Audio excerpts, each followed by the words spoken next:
If you ask most people what's riskier, being an entrepreneur or being an employee, they'll tell you with conviction that being an entrepreneur is the much riskier occupation.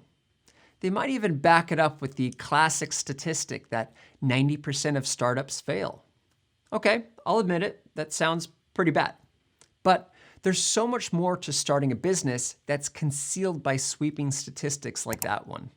Today, I'm going to draw from my own experience launching and building businesses to bust the myth that entrepreneurship is a risky occupation, especially when you compare it to conventional employment. In fact, I'm going to make the argument that when approached the right way, entrepreneurship is the surest way you can secure your financial future. So, if you've been holding off on starting a business because you were discouraged by the prospect of failure, I've got a few thoughts on the matter that might just rekindle your entrepreneurial flame.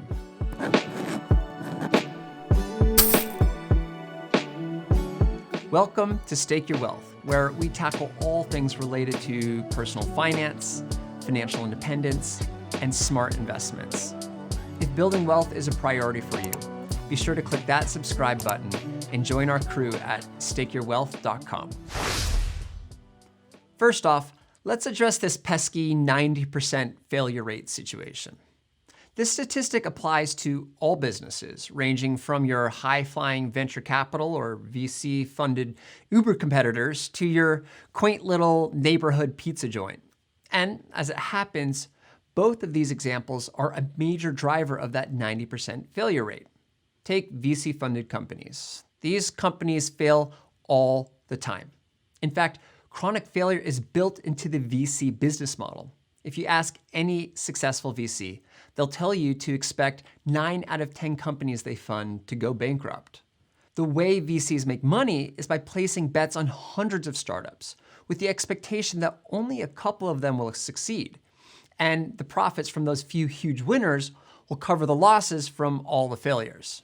So they pump these startups full of money, artificially accelerating their growth in completely unnatural and unsustainable ways, and they see if any of those companies gets enough product market fit to eventually generate profits on their own.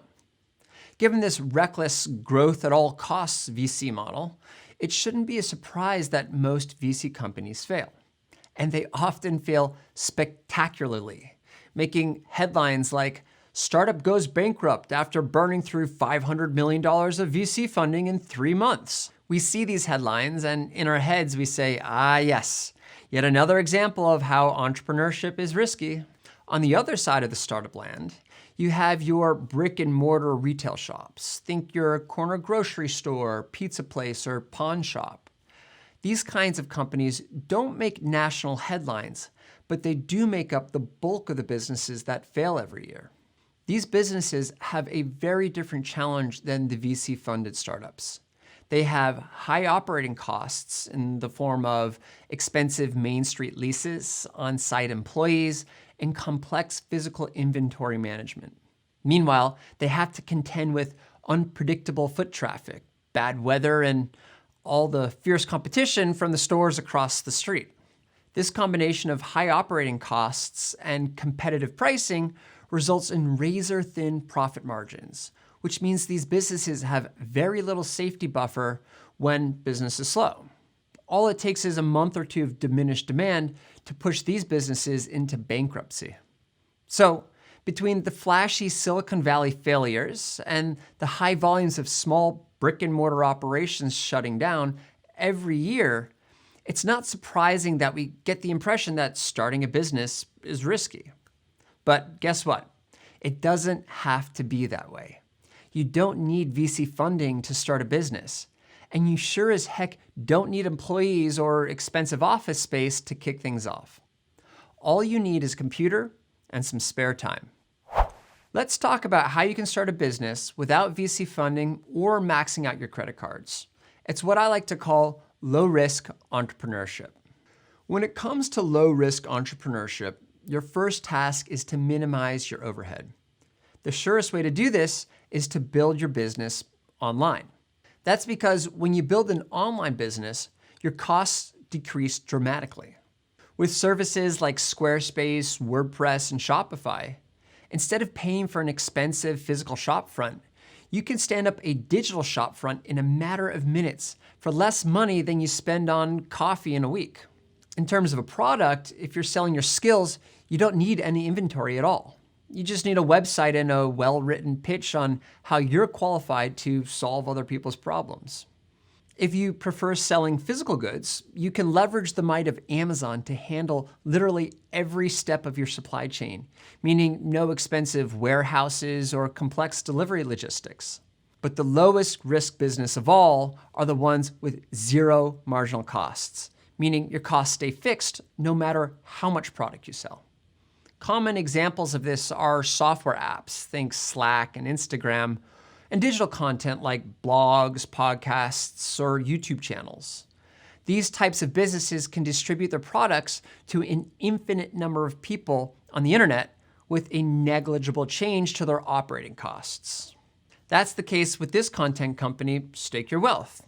It doesn't cost me any more to distribute my content to 10,000 people than it does 100 people, aside from a minute increase in server expenses. In all of these examples, you can get a business up and running with minimal upfront investment or ongoing costs. That means you can go a very long time without a single sale and still stay afloat. Better yet, these low operating costs give you the freedom to experiment and refine your product, or even work full-time at a job to pay the bills while you get things up and running in your off hours. Now, if the business never really catches on, who cares?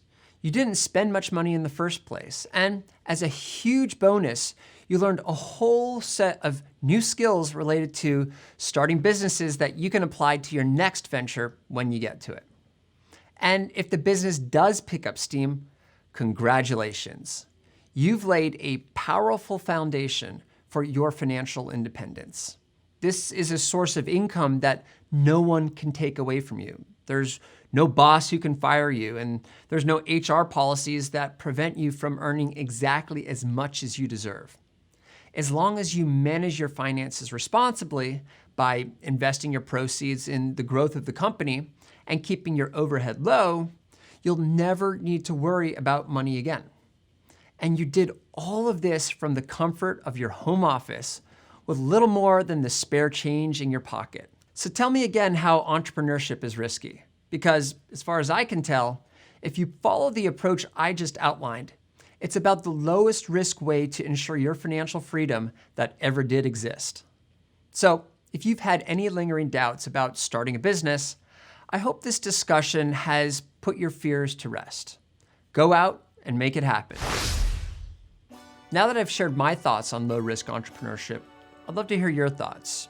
Do you think that starting a business is risky? What other low-risk ways of making money can you come up with?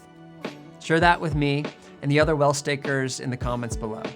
Also, if you enjoyed this video, don't forget to subscribe and share this with anyone who loves building wealth. Finally, we publish the write-ups and podcasts for all of our content on our blog, stakeyourwealth.com. So be sure to check that out as well. With that, I bid you adieu and happy wealth staking.